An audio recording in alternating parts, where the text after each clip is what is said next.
What is going on, guys? Bruin Steel here, and welcome back to another WWE broadcast. I'm your host, Bruin Steel, and I'm joined by Canadian Yorker, and today we are recapping the Monday Night Raw that took place February 17th, 2025. It took place in Charlotte, North Carolina, and it is the road to the Elimination Chamber. I'm excited. Canadian Yorker, how's it going tonight? Going really well tonight. Can't complain. A lot of things going on this week. A lot of changes happening. A lot of things that still have to get done. But all in all, I'm happy to be here to talk about wrestling tonight. And can't complain. Can't wait for the weekend. All right, so let's get started with this Monday Night Raw broadcast. To start off Monday Night Raw, we have Sami Zayn making his entrance and gets a mic. He comes back after Kevin Owens injures him with a package pile driver. He returns. He thanks the crowd for their applause, saying it's good to hear before moving on. Sami said he had a lot of time to sit and think about the history between him and Kevin Owens and the entire history of the business. There never been two guys tied together like them, from the beer halls in Quebec to the independence to NXT and to WrestleMania. Um, there's a lot of betrayals. Excuse me, sorry. There's a lot of betrayals and a lot of forgiving and forgotten, but unfortunately, there's no forgiving nor forgetting this time. This time was different. It wasn't about sending a message or getting ahead. Owens tried to end his career, and the problem for him is he didn't get the job done because he's still standing. Sami Zayn said his neck isn't 100%, but he has enough in the tank for a fight, and he will see Kevin in Toronto. He wants this fight. Everyone here wants that fight.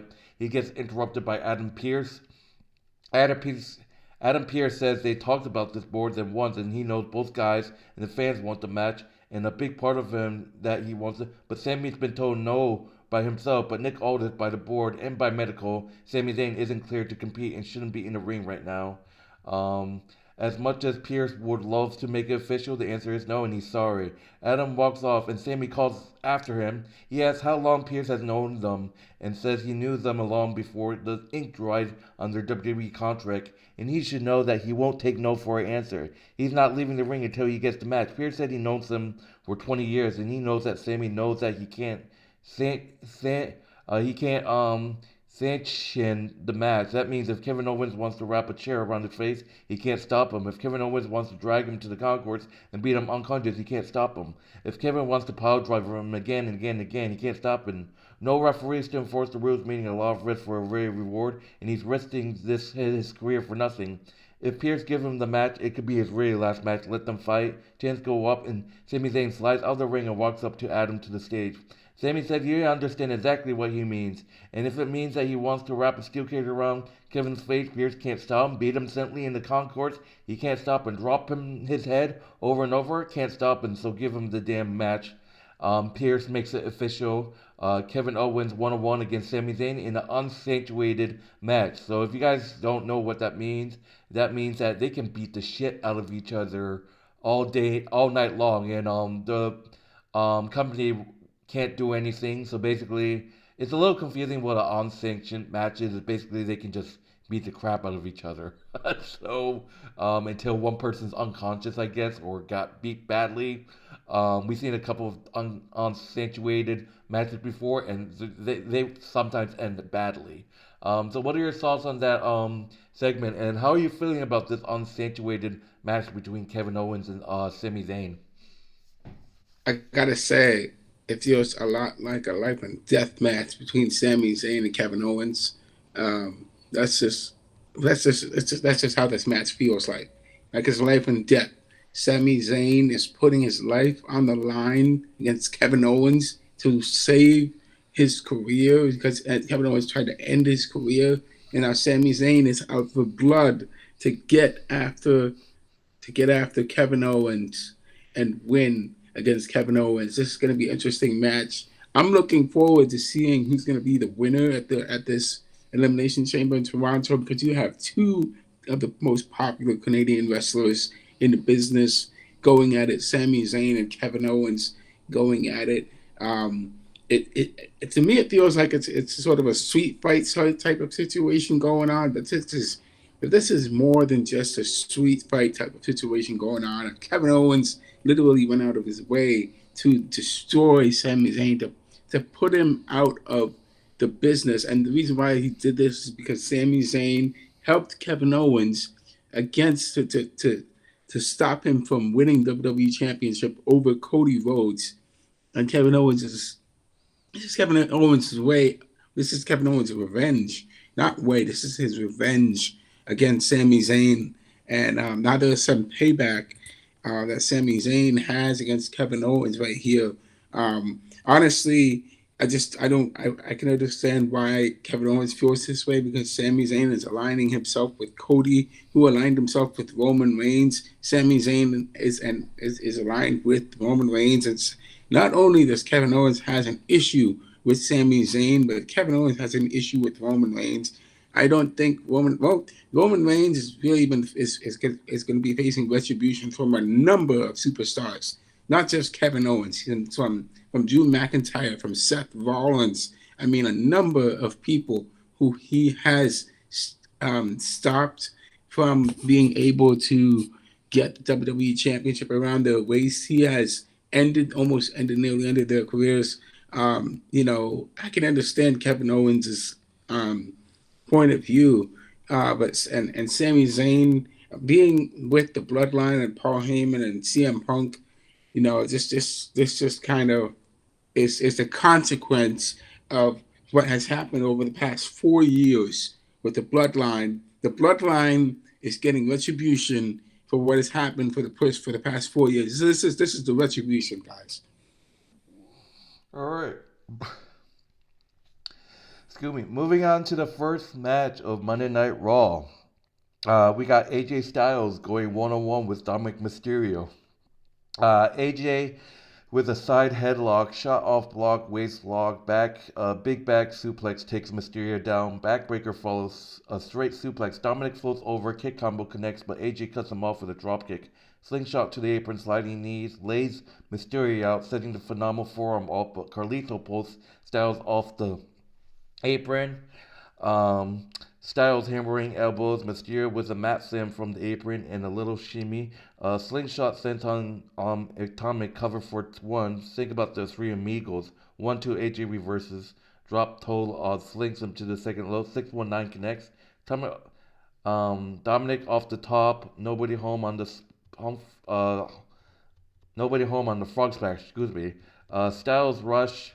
Sliding elbow, corner lateral, stripping up, calling for the Styles clash, but Carlito runs interference and gets dropped off the apron for a trouble. Schoolboy gets Dom a near fall. AJ gets him up. AJ Styles with the Styles clash. AJ Styles defeat Dominik Mysterio by pitfall, but post-match Bomb Breaker appears, but Styles sidesteps him and Mysterio eats the spear. Interrupt from AJ and he dumps Bron out the floor. So Bron and AJ, they need this feud. Bron versus AJ will be fantastic. It's going to be absolutely amazing. Obviously between AJ and Bron. But AJ Styles getting the win against Dominik Mysterio by pitfall. But Bron Breakker trying to take AJ Styles out, but AJ Styles moves out of the way and spearing Dominik Mysterio. Instead, so that's kind of redemption from Braun because if you guys don't remember, I think it was last year, Dominik Mysterio was the one that eliminated Braun Breaker in the Royal Rumble. So that's Braun Breaker spear on Dom with a little redemption. So, what are your thoughts on AJ Styles defeating Dominik Mysterio, and how are you feeling? How are you feeling about a AJ Styles and Braun Breaker feud? I think AJ Styles and Bron Breakker is going to be an amazing match. It's going to be a great match. I don't think I've seen AJ Styles win the Intercontinental title. And this would be an amazing. AJ Styles will be a great Intercontinental champion. I got to say, he's definitely been an amazing WWE champion. He has. I don't think I've seen him win a United States title, but he would definitely be a great Intercontinental champion, a great mid card champion. And going after Bron Breakker would be great. I think AJ Styles is nearing 40 years, 40 years old now. He probably is 40 years old. He's still wrestling, an amazing wrestler. And for him to wrestle against Dominik Mysterio, I do think AJ Styles was a bit a bit of a tougher competition for Dominik Mysterio because AJ Styles is more well-rounded. He's a very, very polished wrestler. He has wrestled some of the great wrestlers out there, and Dominik Mysterio, um, it. I think AJ is definitely a little bit maybe too, too, uh, too good for Dominik Mysterio to wrestle against. But I think for him to lose to AJ Styles is kind of expected because AJ Styles is a really tough wrestler to wrestle against. Um, but at the same time, Dominik Mysterio, he definitely needs to have wins under his belt. Um, he can win. He can win matches, but it seems like he has been on a losing streak lately, and people don't like him. But I think as far as a heel, actually needs to have some wins, man. I mean, the guy we need to hate this guy. You know, I, we need a reason to hate this guy, not because he keeps losing matches. It's great that he got speared by Braun Breaker. Well, I'd love to see him get speared by Braun Breaker again next on the next episode of Raw again. For him to get some retribution, and it would be great for that to happen. And we'll have to see what will happen with AJ. With AJ Styles versus Braun Breaker. And I don't think Dominic Mysterio is really going anywhere, but I do think Dominic Mysterio needs to have more of a push going forward for himself as far as him winning individual matches and winning titles. That has to happen in some way. As I said before, the Judgment Day, they have really lost their mystique as a faction, and they need to get themselves, they need to be able to put themselves back on that map somehow, some way, somehow. That has to happen in some way, shape, and fashion. All right. So moving on to the next match, we got a WWE Women's Intercontinental Championship number one contenders match. We got Dakota Kai versus Ivy Nile. Lyra Valkyria is at the ringside for this one to see who the winner is. Talking about this match, there's a face pace from the jump. Kai slips to the floor. Big kick back inside. Nile cold dumps her over the rope into the floor. Dakota wobbles up on her feet. Ivy kicks her leg out of her leg and goes to work smashing her knee into the apron. Back inside, working the leg, but Kai powers up with elbows. Big lateral running kick. Face wash in the corner. Rolling lug blower. Nile sidesteps the slingshot stomp, but gets caught with an Enzergreen in the corner. Ivy with a big spine buster kicks out of a schoolboy. Ankle lock applied, falling back to a great wind out of it. Nile blocks a kick, trading forearms. Big kick from Dakota, spin out DDT counters, but can't keep Kai down. Kick sets her up, fireman's carry. Ivy slips out, the sit down pin cover for two, and Nile gets right back to the ankle lock. Kai slings her out on the apron, gets her in a handstand, and slingshot stomps on the back of her neck. Dakota Kai hitting the GTK on Ivy Nile. Dakota Kai defeats Ivy Nile by pitfall to become the number one contender to the Women's Intercontinental Championship. Post match, Lyra Valkyria gets in the ring to stare her new challenger down. Dakota Kai versus Lyra Valkyria for the Intercontinental Championship will take place next week. So, a rematch of the tournament finals for the IC title. Dakota Kai and Lyra Valkyria will go at it again next week. Rematch from the tournament finals. I'm happy for Dakota, but then, oh my God, come on. We want to see.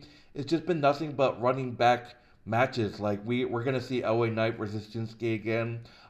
We just saw Dakota Kai versus Lyra in the tournament finals, and now they're running it back. Like, come on.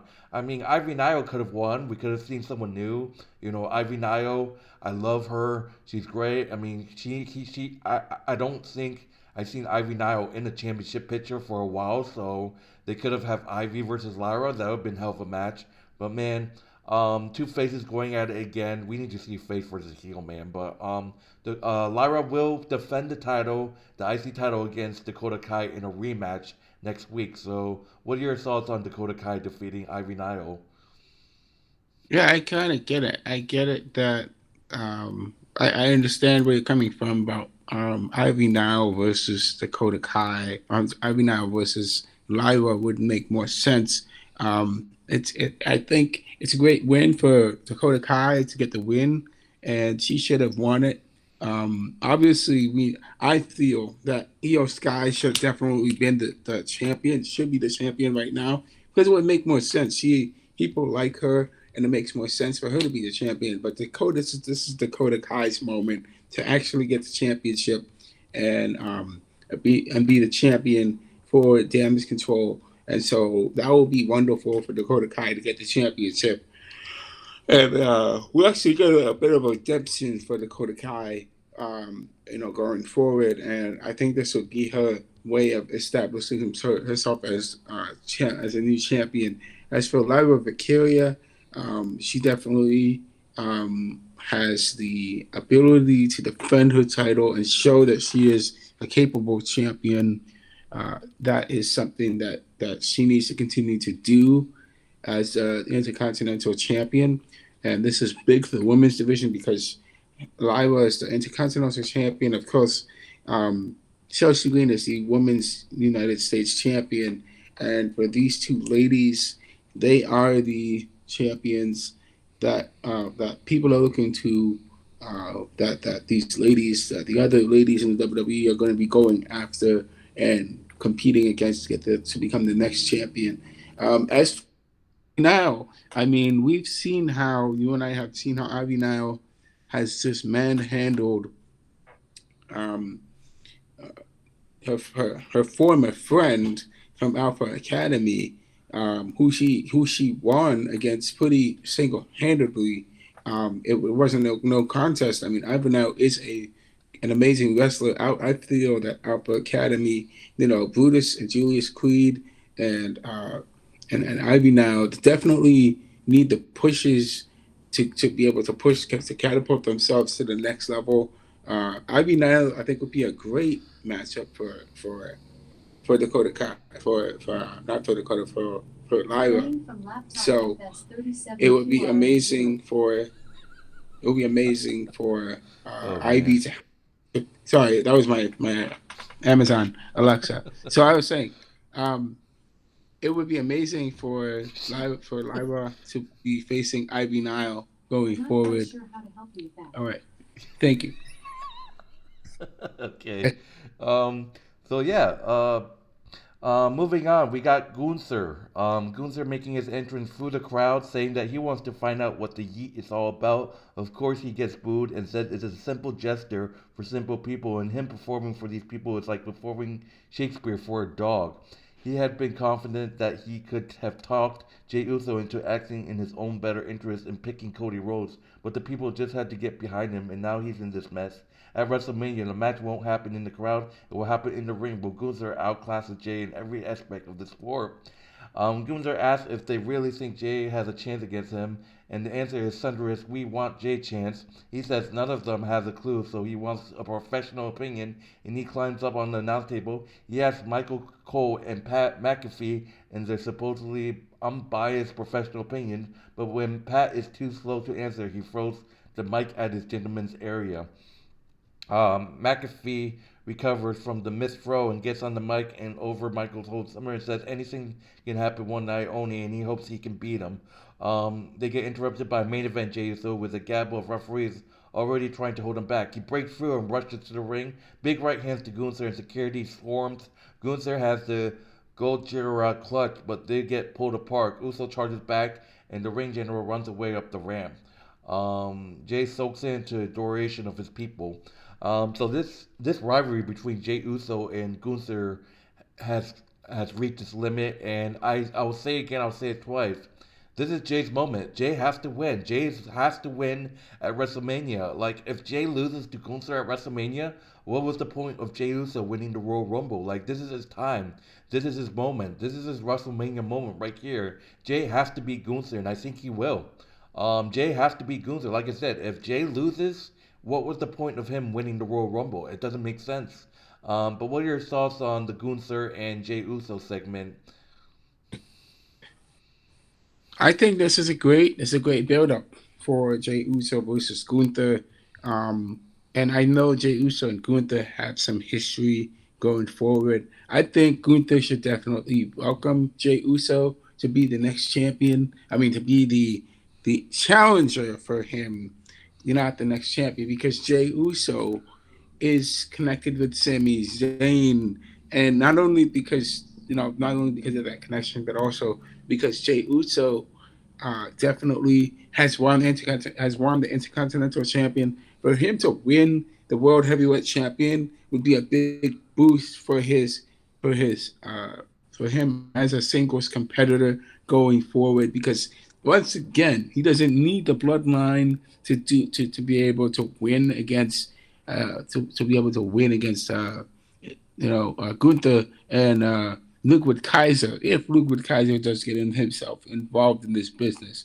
Um, but I believe that Jey Uso can definitely win against Gunther at WrestleMania. Gunther should just prepare for this match. That's all he has to do. He shouldn't keep running from Jey Uso. He needs to face Jey Uso and beat him at WrestleMania. If we both know how dangerous he is. We know what he's capable of. Gunther can beat Jey Uso if he's focused enough to do it. But Jey Uso, he definitely can face Gunther and beat Gunther, and I believe that is what he will do at WrestleMania this year, and that would be amazing if he does for him. All right. Moving on. We got Pete Dunne going one on one with Penta. Penta and Pete Dunne going on a one on one match. Back and forth. Penta in control. Front kick to the dome. Dunne takes him down and works his fingers. Bicep stomp. Chomps to the corner. Whip across, up and over into a lunge blower.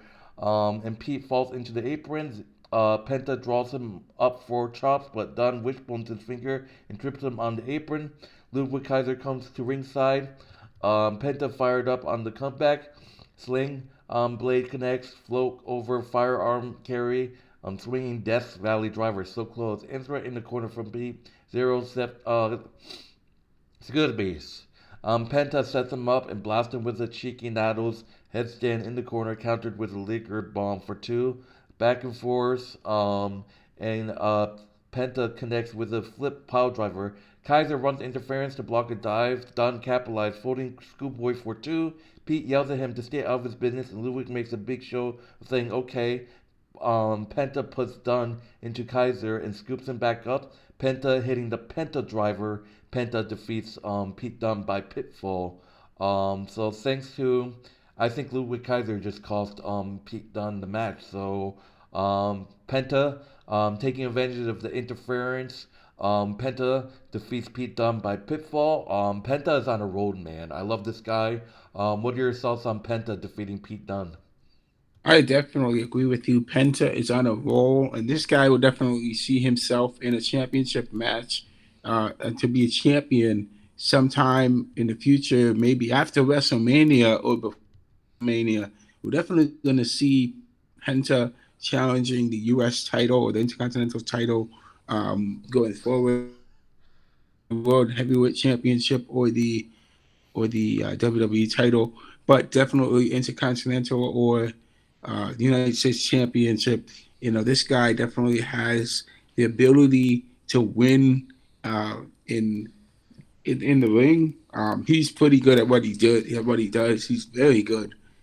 So for him to get this win against Pete Dunne and get the win, well, Pete Dunne was distracted, is huge for him.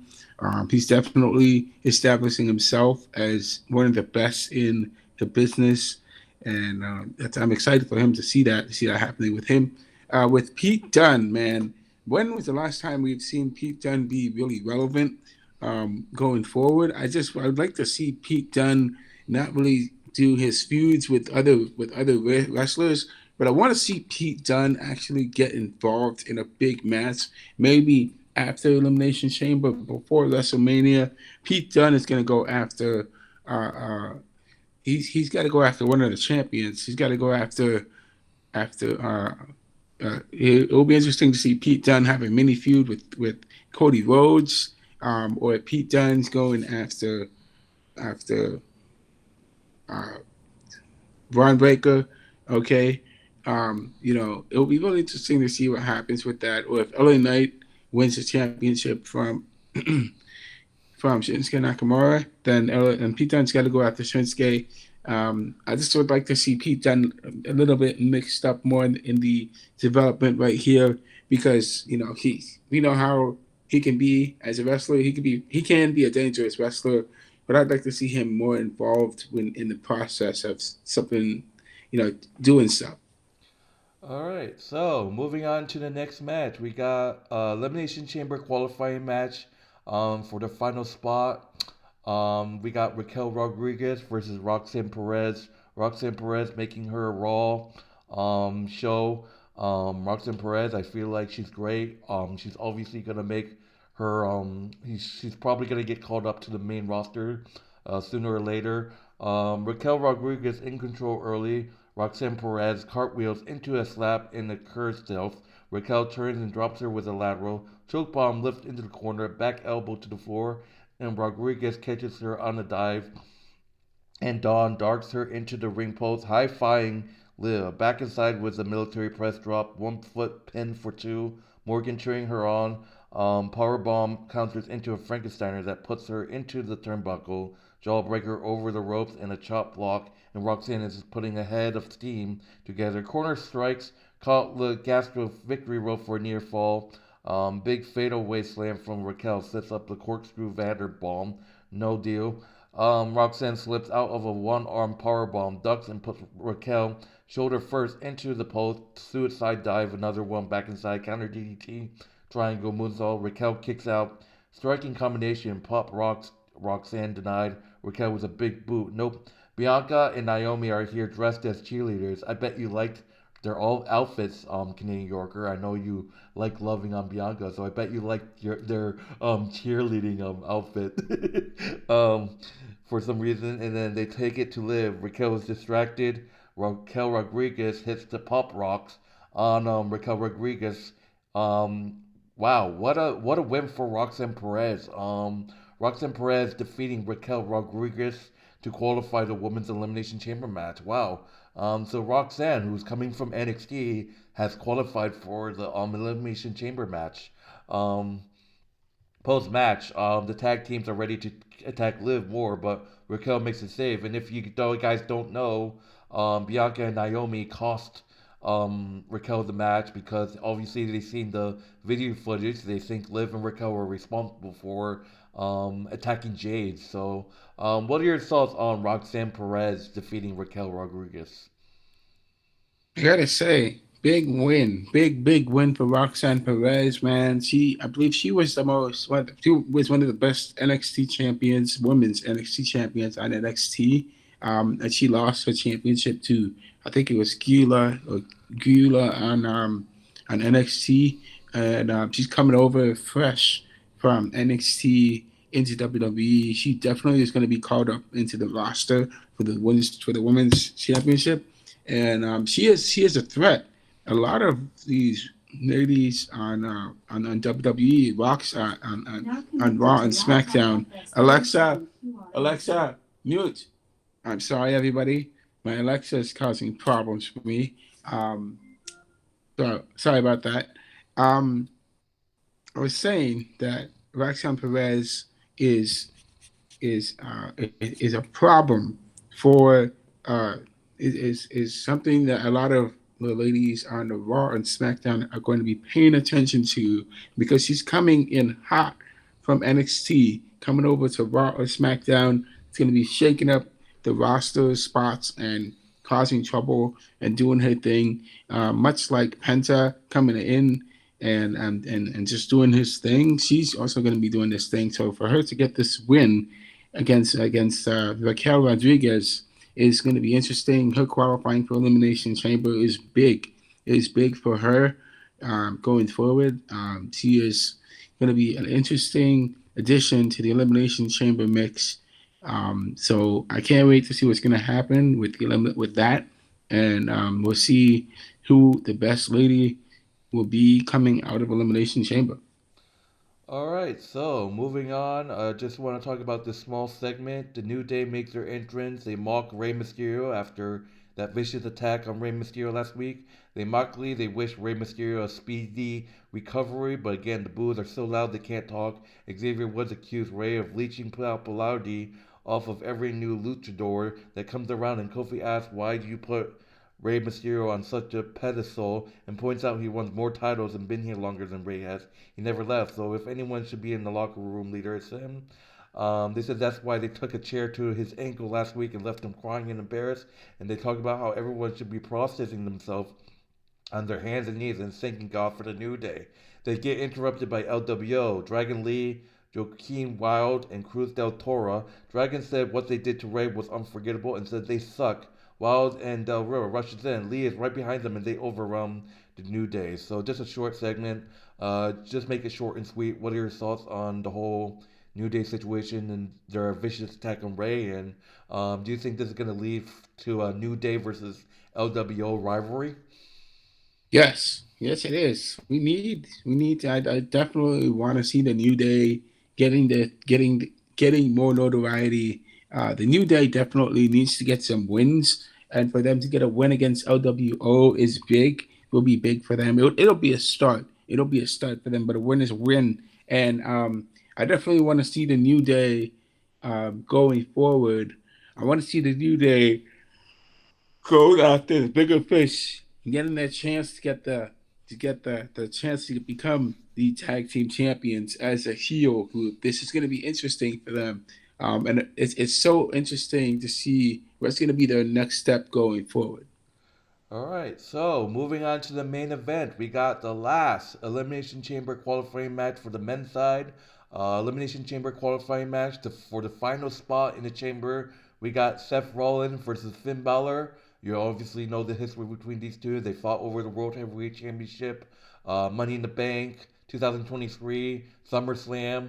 Obviously the big one is for the Universal Championship, SummerSlam of 2016, obviously. So a lot of history between Finn Balor and Seth Rollins. Finn Balor versus Seth Rollins, Elimination Chamber qualifying match. Rollins looking for a pedigree early, denied. Finn hits the pedigree of his own, cover for two. Seth pulling himself up. Balor kicks his leg out of his leg, chops into the corner, back and forth. Rollins returns the favor of kicking his leg out of his leg. Finn gets him on the floor, penalty kick countered, shin breaker into the announce table. Both men out on the floor, Rollins into the steps, they are hurting, and we go to the breaks. Throwing bombs, Indra gets the pet kick, and both men are down and out. Back of it, Seth with a frog splash. Knees are up, and Rollins has to kick out of the small package after. Trading punches, Finn floats over, inverted headlock, elbow drop, and the sling blade follows it. Shotgun dropkick counter, step through shake shooter applied in the middle of the ring. Balor fights out, Seth adjusts, pedigree, Finn Balor kicks out of it literally the last possible second. Rollins with a crotch chop fired up. Balor meets him with a kick, kicks out of the corner, Finn up top. Seth cups him off, superflex countered, and Rollins crashed to the mat. Balor purchased coup de grace. Seth won't stay down. Coup de fit counters, but it's not enough. Finn puts him in the arm trap crossface. Rollins reaching for the ropes. Finn rolls him back. Seth to his feet. Seth Rollins was able to hit the stomp on Finn Balor. What a match. Seth Rollins defeats Finn Balor by pinfall to qualify for the men's elimination chamber. So Seth Rollins has taken the last spot in the elimination chamber, and all I can say is this men's elimination chamber this year is stacked. So Seth Rollins once again defeats Finn Balor, and I just gotta say, man, Finn Balor just can't beat Seth Rollins. But what are your thoughts on Seth Rollins defeating Finn Balor and qualifying for the men's elimination chamber? I don't think this is the end of the Seth Rollins Finn Balor feud because this is definitely a future battles between Finn Balor and Seth Rollins. I mean, these guys have history. Like you said, they have the SummerSlam. Seth Rollins being almost losing his championship to Finn Balor. There's all these other matches that they've done where they faced off against each other, and I do believe that Seth Rollins will lose to Finn Balor someday in the future. It's gonna happen. because Finn Balor is definitely going to be getting sick and tired of losing to Seth Rollins and actually get some wins against Seth Rollins. That's definitely going to happen. Um, the other thing was Seth Rollins winning the Elimination Chamber spot. Now, it just makes the Elimination Chamber so much more interesting because we have all these guys that have so much history with each other. And Yeah, it's gonna get bloody because you got Seth Rollins and CM Punk and Drew. You know the history between those three. Drew McIntyre hates on CM Punk. Seth Rollins hates CM Punk. Those three are just gonna beat the shit out of each other inside the Elimination Chamber. yes, yes. And I mean, you have all the others that have qualified for the Elimination Chamber as well. Um, it's just going to be a bloodfest with all the guys that are going to be there trapped in that cage. It's going to be so much tension coming out of it. We're going to see the whole arena light up on fire because there's so much tension that these guys have for each other. They just don't like each other. Uh, I don't see anyone really getting anything, getting out of this, with no marks what left unscathed. The other thing with Logan Paul is the one that eliminates some of these guys from from the Royal Rumble. So Logan Paul is going to be has definitely has to watch his back, and he's going to be getting some of the business in that cage. Unfortunately for him, so that dude needs to watch his back going in there. But it's just going to be it is a stacked. It's going to be very stacked, and it's going to be hard to determine and hard to choose who's going to be the clear winner coming out of this. So I am looking forward to Elimination Chamber next month, and I'm looking forward to it next month. All right, so that would do it for Monday Night Raw in terms of our grading. I love this show. I absolutely love this show, so I'm gonna give this show a plain A for the grading. I absolutely love this show. How about you? I liked it too. Uh, I'm gonna give it an A as well. All right, so that would do it, guys. Thank you guys for watching this Monday Night Raw broadcast. My name is Bruin Steele. This is Canadian Yorker, and be sure to like, subscribe, check out Canadian Yorker's YouTube channel. Link will be in the description, as well as our WWE Wrestling Bros channel. That link will also be in the description of this video. But that will do it for tonight. My name is Bruin Steele. This is Canadian Yorker, and we'll see you guys in the next broadcast, which is going to be Sunday night for our Friday Night Smackdown broadcast. So yeah, take it easy. Enjoy the rest of your week. Enjoy the rest of your night. We're out of here. See you guys later. Take it easy, and we will see you guys later next time. Take care. Bye bye.